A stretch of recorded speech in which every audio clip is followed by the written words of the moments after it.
There's so much misinformation on inflammation out there, and everybody's talking about inflammation, everybody's making claims, and they even say that inflammation is causing disease, but then they can't even explain why inflammation even happens. So this video is solely about, what's really causing inflammation, why do we get inflammation in our bodies, what's really going on there.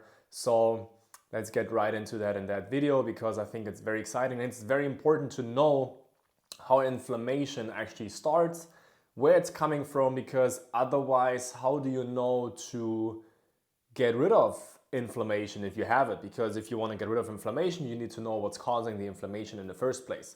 So inflammation is basically caused by two things, okay? It's very simple, very, very simple. It's only caused by two things mainly. Not mainly, two things, only two things. The first one is you have an injury, which is a very obvious inflammation. So, you break your leg, okay? God forbid this happens to you. But you have an injury, you hurt yourself, you doing something to your leg, or you bump into something, and then you get inflammation at that exact location where you had that injury. That's a natural response from your body to help you heal, to help you get better in that situation.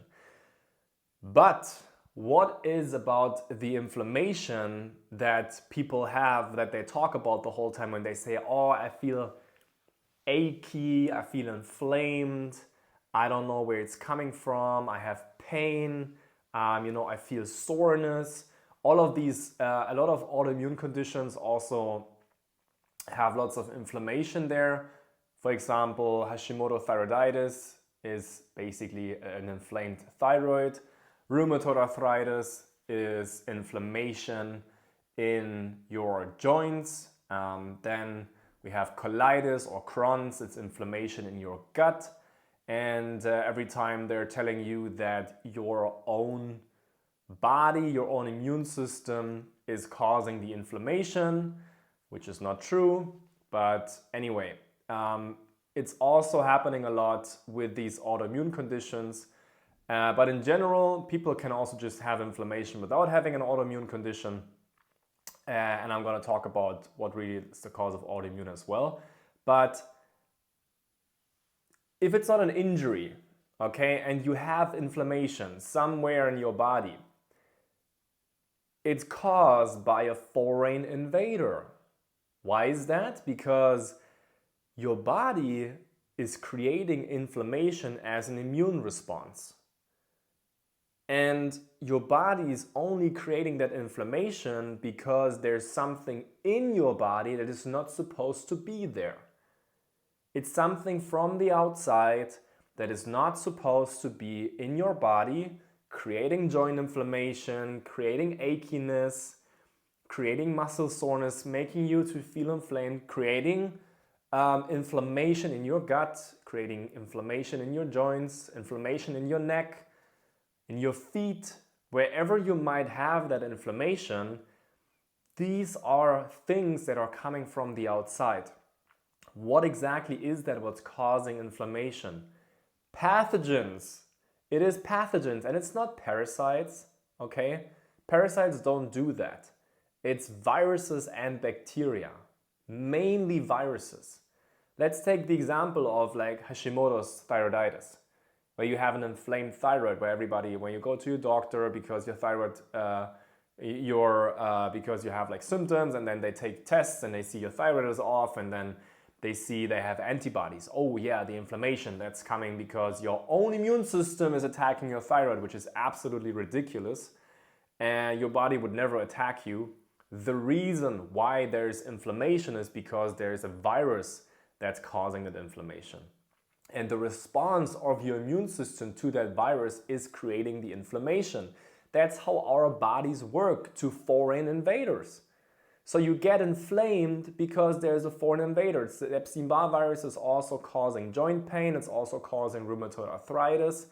And if you have like aches and pains, that's also very often Epstein-Barr virus. Shingles virus also can create a lot of inflammations responsible for colitis, for instance. I just recently helped somebody to get off of colitis medication, get out of cortisone actually was it, and don't have a bloody stool anymore, and just basically reverse the whole colitis just by changing the diet and taking some supplements. But you can just see how powerful that is.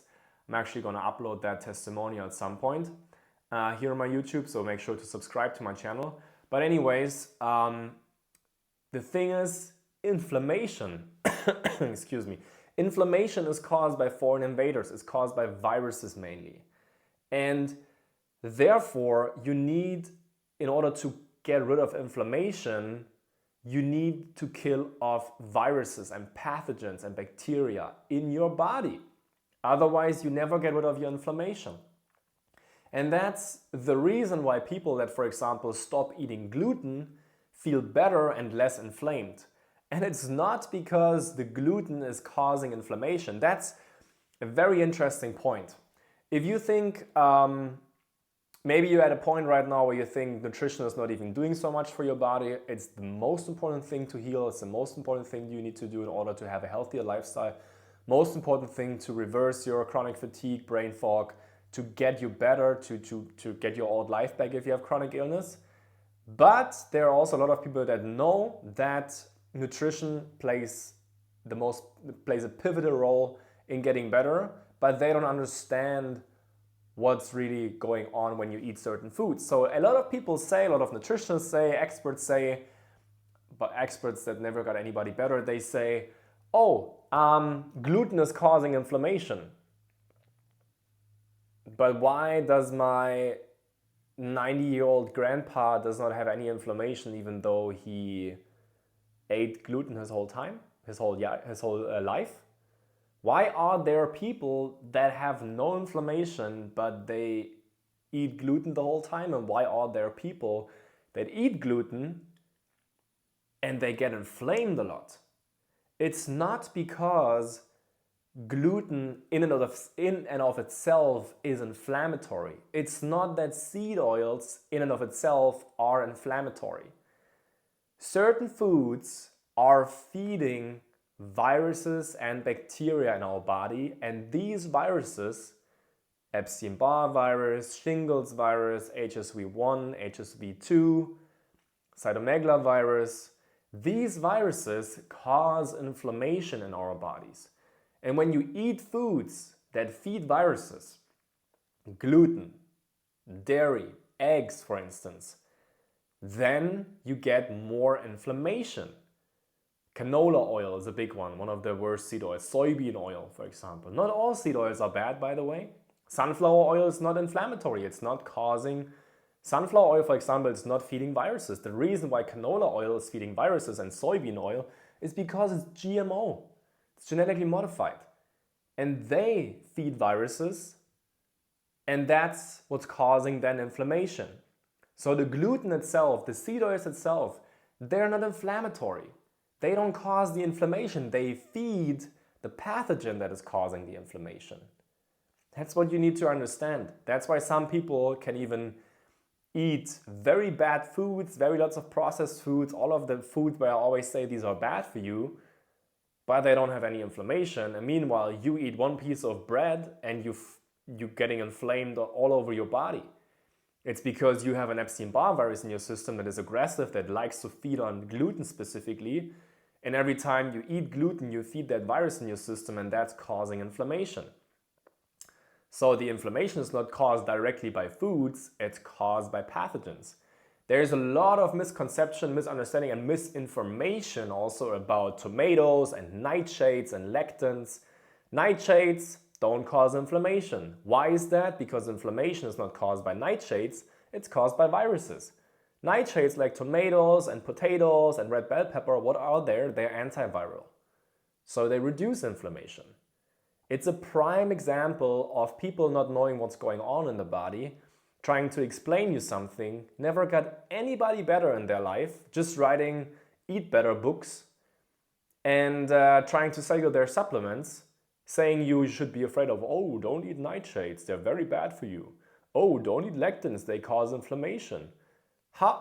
Then why is not everybody getting inflamed that is eating nightshades? Why do I eat potatoes for 6 years? I'm eating potatoes my whole life basically, but I'm eating potatoes almost every single day for 6 years now. And I don't have any inflammation in my bodies because they just don't know what they're talking about. They just don't know it. It's just not true. Potatoes, for example, have the amino acid L-lysine, and L-lysine is highly antiviral, killing off viruses like herpes viruses in your body. Therefore, it's lowering inflammation. You see how they twist everything. Lectins don't cause inflammation. Every food has lectins. It's not true. And if you are struggling with inflammation, let's say you have an autoimmune condition, let's say you have aches and pains, nerve pain, you feel inflamed, you feel sore, you want to get rid of your inflammation, and you're somebody with a successful career, like a professional, working in a professional environment, professional job, or a business owner, I offer everybody a free discovery call. And all that you need to do is to go to my website, www.theobergmann.com. And there you can book your free discovery call. We will call you for 15, 30 minutes to figure out if and how I can help you. And somebody from my team will call you because, that whole thing, the health issues, inflammation is very individual. So we need to look at your situation individual. See if I can help you too. I help like so many people with autoimmune conditions. I proved that all over again, that I can get rid of autoimmune diseases, that I can help people get to the root of their autoimmune and get relief from it. So I know how to lower inflammation. So book your call on my website. Once we have the first call and we figure out that I can help you, we would move on to a strategy call, which is a call for like 60 to 90 minutes with me personally. And in that call, I would show you a strategy on how you can achieve your health goals. I would show you a strategy I would explain to you more deeply what's the root cause of your symptoms, how I would approach that. I would map out a strategy for you that you can implement right away. And that's also for free. So you definitely want to have that call, because if you don't take action about your symptoms and your inflammation and your issues right now, it's very much likely it's getting worse, because you don't know what you need to eat, you don't know what you need to do about it, you don't know how viruses work. And if you want to continue having that inflammation, you can go on and don't book the call. But if you're really serious about your health, if you want to really learn how a healthier diet specifically can move the needle and can get you finally better with your inflammation, then you should definitely book that call. I would highly recommend you doing that, because you may even have tried a lot of things for that as well. But if you don't try biohacks, tried supplements, but your diet is the most important thing to focus on in the beginning. If that is not in check, everything else falls apart. So make sure to book that call. The link is in the description. It's www.theobergmann.com. Link is under that video. And I'm looking forward to talk to you soon. Bye-bye.